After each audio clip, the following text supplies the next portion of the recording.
Picture this. You wake up one morning and something feels off.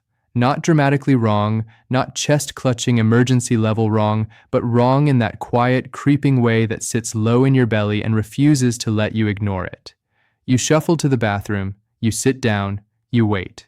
Nothing. You try again after breakfast. Still nothing. By the third attempt, you realize this is not a normal slow morning.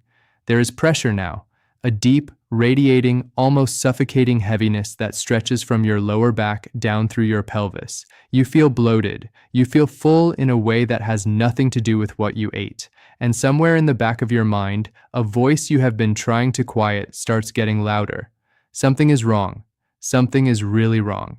If that scenario just hit too close to home, I need you to stop what you are doing and stay with me for the next few minutes. Because what I am about to walk you through is information that most people only receive after they are already sitting in an emergency room, scared, in pain, and wishing someone had told them sooner.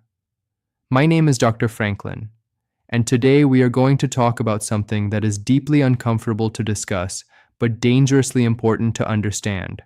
We are talking about stool that becomes physically trapped inside the rectum. What it is, why it happens, what your body is trying to tell you before it turns catastrophic, and exactly what you need to do about it starting right now. By the time we are done here, you are going to understand your own digestive system in a way that most doctors have never taken the time to explain, and that understanding is going to matter more than any prescription, any supplement, or any piece of advice you have ever been handed on your way out of a clinic. So get comfortable, take a breath, and let's get into it. Before anything else, I want to start with the problem itself, not the solution, not the fix, the problem, because here is where most people go wrong. They treat digestive trouble the way they treat a dripping faucet. Ignore it, wait it out, hope the body figures it out on its own. But what we are dealing with here is not a slow drip. This is a pipe that has completely seized. And until you understand exactly how and why that seizure happened, you will keep ending up in the same situation over and over again. The medical term for what we are describing is fecal impaction. Set that clinical language aside for a moment. In plain, honest terms, here is what is actually happening inside your body. Your large intestine is roughly 5 feet long. Its primary job, day in and day out, is to extract water from whatever passes through it. It is extraordinarily efficient at this, almost too efficient, in fact. Because when stool sits in the colon too long without moving forward, your body does not recognize that it should stop pulling moisture out. It just keeps absorbing, hour after hour, day after day. And what started as soft, movable waste slowly transforms into something with the consistency of dense, hardened clay. Here is what most people never see coming. This does not happen suddenly. There is no dramatic moment where everything shifts. What actually happens, especially in adults over 60, is a slow, quiet progression that builds across 3, 4, 5, sometimes even 7 or 8 days.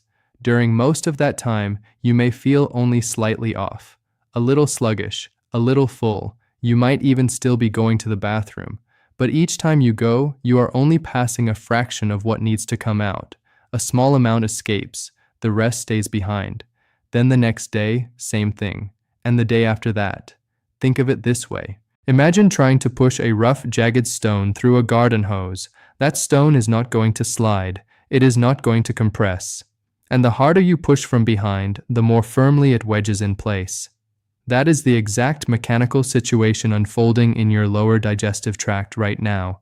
And here is what I need you to hear clearly, especially if you are over 60. The older we get, the more vulnerable we become to this exact sequence of events. After the age of 60, several physiological changes happen at the same time, all of them working against you. Intestinal contractions naturally slow down with age. Pain signals from the gut become less reliable, meaning you may not feel the urgency until things are already serious. Many seniors are on multiple medications, blood pressure drugs, pain relievers, antidepressants, iron or calcium supplements that significantly slow the movement of waste through the colon, and the thirst reflex weakens with age. You can be chronically dehydrated at a cellular level and feel absolutely no sense of thirst at all. This is not your body failing you. This is not a personal shortcoming. This is a perfect storm of biological changes that converge quietly and that no one properly warned you about. And understanding that is the first step toward doing something about it. Now, I want to spend real time on the symptoms, because the symptoms of a fecal impaction are genuinely misleading, and getting them wrong does not just delay treatment, it can lead people to take the exact wrong action, which accelerates the problem dramatically. The first confusing symptom is watery, liquid discharge. And I need you to stay with me here because this is the one that sends people most dramatically in the wrong direction. You may be sitting there right now thinking that you cannot possibly be constipated because you are actually experiencing something that looks like diarrhea. Here is the truth. When a solid, hardened mass completely blocks the rectal passage, the newer, softer waste coming down from higher up in the colon has nowhere to go. So it does the only thing it can. It seeps around the edges of that blockage and leaks out as liquid. This is called overflow diarrhea or paradoxical diarrhea, and it tricks people into reaching for anti-diarrheal medication. Those medications stop intestinal movement. Taking them in this situation is one of the most dangerous mistakes you can make. They slow the entire digestive system further, allowing the impaction to grow harder and larger. If you have watery discharge alongside a heavy feeling of rectal fullness or pressure, do not touch anti-diarrheal medication under any circumstances. The second confusing symptom involves your bladder. This one surprises almost everyone. You may suddenly find yourself struggling to urinate. You feel the urge. You go.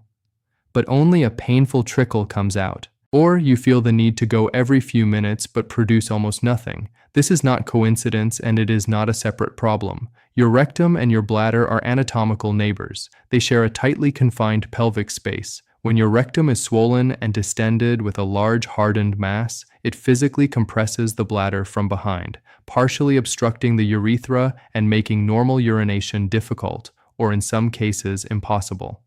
In severe cases, this urinary retention becomes its own medical emergency. The third symptom is lower back pain, a deep, dull, non-specific ache in the lumbar region that seems completely unrelated to your bowel. Most people chalk this up to a pulled muscle or an arthritis flare, but when rectal pressure builds significantly, that pain radiates outward into the lower back, down into the thighs, into the hips. If you are experiencing unexplained lower back discomfort alongside any bowel irregularity, treat that combination as a red flag worth taking seriously. The fourth symptom, and this one matters most for older adults, is sudden changes in mental clarity or cognitive sharpness. This sounds strange, but there is solid clinical evidence showing that in seniors, significant bowel obstruction can present as what looks like a cognitive episode: mild confusion, unusual disorientation, agitation that has no obvious cause. This happens because of the level of systemic physical stress the body is under, combined in some cases with early toxic buildup from prolonged retention. If an older loved one seems suddenly mentally off without an obvious explanation, always consider their bowel status as a contributing factor. Now I need to be direct with you, because you deserve honesty here, not language softened to the point where the message loses its weight. A fecal impaction is a genuine medical emergency. It is not something to wait out. Left unaddressed, the consequences follow a very predictable and very serious pattern. Stage 1. The intestinal wall, which is living muscle tissue, stretches far beyond its functional capacity. Blood supply to that stretched tissue begins to diminish. The muscle begins to lose its ability to contract and push waste forward. That section of bowel goes quiet. Clinicians call this an ileus. Stage 2. As pressure continues to build, the distension spreads upward, affecting higher sections of the colon. What started as a localized rectal blockage evolves into a broader obstruction. Nausea begins. Vomiting begins. The abdomen becomes visibly distended. The person looks and feels acutely ill. Stage 3 is the one I need you to hear clearly. Bowel perforation. The intestinal wall has a physical limit to how far it can stretch. When that limit is exceeded, the wall tears. And when it tears, the contents of the bowel, fecal material, bacteria, toxic byproducts of digestion spill directly into the sterile abdominal cavity. What follows is a rapidly progressing infection called peritonitis. Without emergency surgical intervention, it is fatal. I am not telling you this to frighten you. I am telling you this because the window between serious but manageable and life-threatening emergency is narrower than most people assume. And you have the right to understand exactly what is at stake. Here are the signs that mean you go to the emergency room right now without waiting another hour. A rigid, board-like abdomen that is tender when you press on it. A fever above 101 degrees Fahrenheit. Sudden severe abdominal pain that is constant and worsening, not crampy and coming in waves. A complete inability to pass any gas at all. Vomiting that does not stop. Or any sudden drop in blood pressure accompanied by confusion and cold, clammy skin. These are not monitor and wait symptoms. These are call 911 symptoms. Now let us move from understanding the problem to understanding what you actually do about it, right now, step by step. The very first thing, and I cannot emphasize this strongly enough, is to stop straining. Stop. Every time you bear down hard with a solid mass blocking the exit, you are not helping. You are increasing intra-abdominal pressure, aggravating already inflamed tissue, and creating real risk of hemorrhoids or rectal tears. Straining has never once dislodged a fecal impaction in the history of medicine, not once. So we stop doing that immediately. Step 1 is lubrication and softening using glycerin suppositories. These are available over the counter at any pharmacy without a prescription. And here is the piece of information most people do not have. For a significant impaction in an adult, one suppository is rarely enough. The standard approach for a hardened rectal blockage involves using 2 to 3 suppositories simultaneously. One alone often cannot generate sufficient lubrication to coat and begin softening a large, dehydrated mass. Here is exactly how to do this correctly. Do not stand up. Lie on your left side. This position, called the left lateral decubitus position, aligns the sigmoid colon and rectum so that gravity helps rather than works against you. It also takes direct pressure off the rectal area. Apply a generous amount of water-based lubricant to each suppository before insertion. The tissue inside your rectum is already irritated. Dryness makes everything more painful and more difficult. Gently but firmly insert all 3 suppositories as deeply as possible. You want them positioned against or alongside the hardened mass, not sitting near the entrance where they will simply fall out. Then stay still. You must hold this position for a minimum of 30 minutes, ideally 45. The glycerin needs time to melt at body temperature, disperse, and penetrate the outer surface of the mass. It also needs time to stimulate the rectal wall to increase its own natural secretions. If you stand up after 5 minutes, you have accomplished nothing.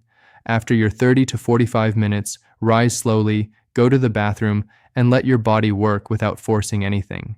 If there is movement, that is progress. If not, stay calm.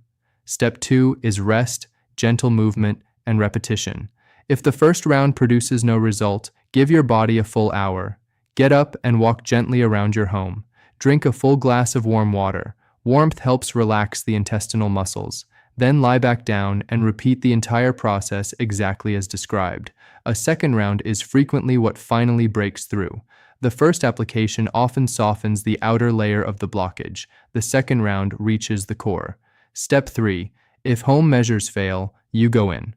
I want to be completely clear about this. If you have completed 2 full rounds of the protocol I just described, waited the appropriate time, and there is still no movement, or if you are experiencing any of the emergency symptoms I described, it is time to go to urgent care or the emergency room. This is not defeat. This is the correct clinical decision. At the hospital, the team has access to clinical-grade enemas delivered under controlled pressure that can reach further into the colon to break the mass apart from above. They also have imaging tools to assess how extensive the blockage is and whether there is any risk to the bowel wall itself. Step 4 is manual disimpaction.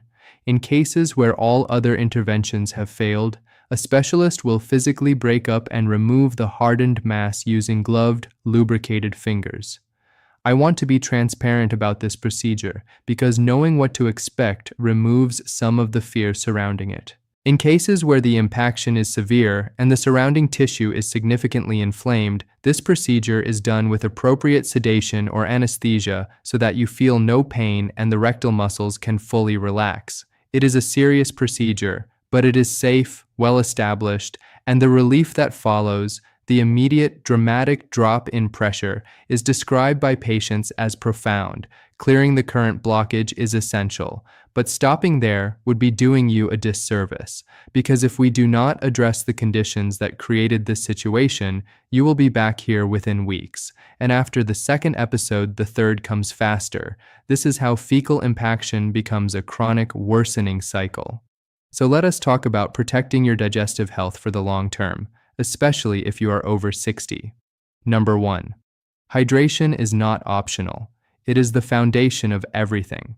Water is the single most important variable in preventing stool from hardening. Your large intestine extracts water from waste as its primary function.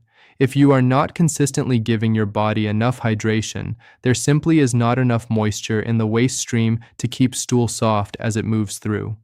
The challenge for older adults is that the thirst reflex genuinely diminishes with age. You can feel completely fine, feel no sense of thirst whatsoever, and still be chronically dehydrated.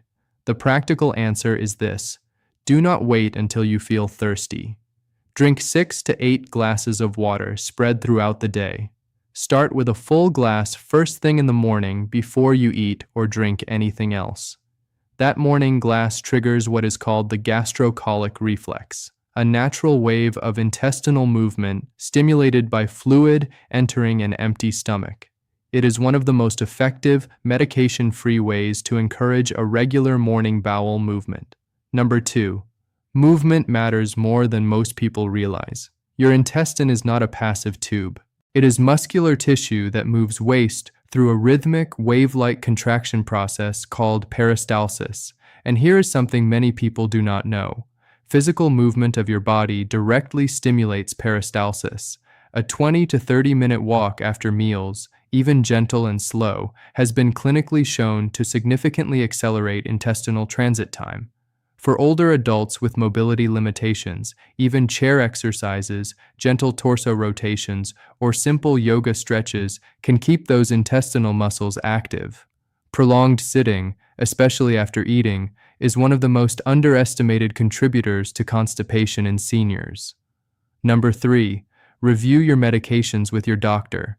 This one is non-negotiable. A wide range of commonly prescribed medications, including opioid pain relievers, certain blood pressure medications known as calcium channel blockers, iron supplements, high-dose calcium supplements, antidepressants, diuretics, and antihistamines, are known to significantly slow intestinal motility. This does not mean stopping your medications. It means having a direct, specific conversation with your physician about your bowel function. Ask them clearly, could any of my current medications be contributing to constipation? And if so, are there alternatives with less impact on my digestive system? Many doctors will not raise this unless you do. Number 4. Be careful with stimulant laxatives. This one seems counterintuitive, so I want to explain it carefully. Stimulant laxatives, the type that chemically force intestinal contractions, have a legitimate role in short-term situations. But when they become a daily habit, something damaging happens. The intestinal muscle begins to depend on that external chemical signal to initiate movement. Over time, without the laxative, it stops contracting on its own. This is called laxative dependency, and it is far more common in older adults than most people realize. If you have been using stimulant laxatives every day for more than 2 or 3 weeks, speak with your doctor before stopping abruptly and work together to rebuild natural motility through the methods I have described here. Number 5. Establish a consistent bathroom routine. Your body has an internal clock and your digestive system follows it. The gastrocolic reflex is strongest in the morning, particularly within 30 minutes of waking and within 30 minutes of eating breakfast. Use that window every single day. Go to the bathroom at the same time each morning, whether you feel a strong urge or not. Sit down, relax, and give your body 5 to 10 minutes. Over 1 to 3 weeks, your body begins to synchronize with this schedule and initiates movement on cue. Consistency is the training tool. Do not skip days. And finally, posture matters more than you think. The human body was not designed to defecate from a standard seated position with the thighs at 90 degrees to the floor. Physiologically, a slightly squatted position, thighs angled upward toward the abdomen, fully relaxes the puborectalis muscle, a sling-like structure that otherwise creates a natural kink in the lower rectum. A simple step stool under your feet, raising your knees above hip level when you sit on the toilet, can meaningfully ease the mechanics of evacuation. It sounds almost too simple to make a real difference, but for many people, especially older adults with weakened pelvic floor muscles, this single change produces dramatic improvement. Before I close, I want to speak directly to those of you who may not be here for yourself, but for someone you love. A parent, a spouse, a sibling who cannot easily advocate for themselves. Fecal impaction is disproportionately common in bedridden and mobility-limited elderly individuals, and the person who often recognizes the problem first is their caregiver. If you are caring for an older adult who has not had a meaningful bowel movement in 3 or more days, who is complaining of abdominal pressure or lower back pain, who seems unusually agitated or mentally foggy, do not assume it will resolve on its own. The stakes in a frail elderly individual are higher than in a younger adult. Their intestinal walls are less resilient. Their ability to communicate the severity of their discomfort may be limited, and the cascade of complications I described earlier can progress more quickly in their body. Proactive steps include offering warm fluids frequently throughout the day, gently assisting with repositioning or movement to stimulate the abdomen, using a glycerin suppository at day 2 or 3 of no movement, not day 6. And if there is any doubt at all, contact their physician or bring them in for evaluation. A simple abdominal X-ray can confirm the presence and extent of a fecal impaction in minutes. Do not let embarrassment delay that conversation. The awkwardness of the conversation is nothing compared to the consequences of silence. Here is what I need you to carry with you from today. A fecal impaction is not a minor inconvenience. It is a serious medical condition that develops gradually, disguises itself with misleading symptoms, and can escalate to a life-threatening emergency if left unaddressed.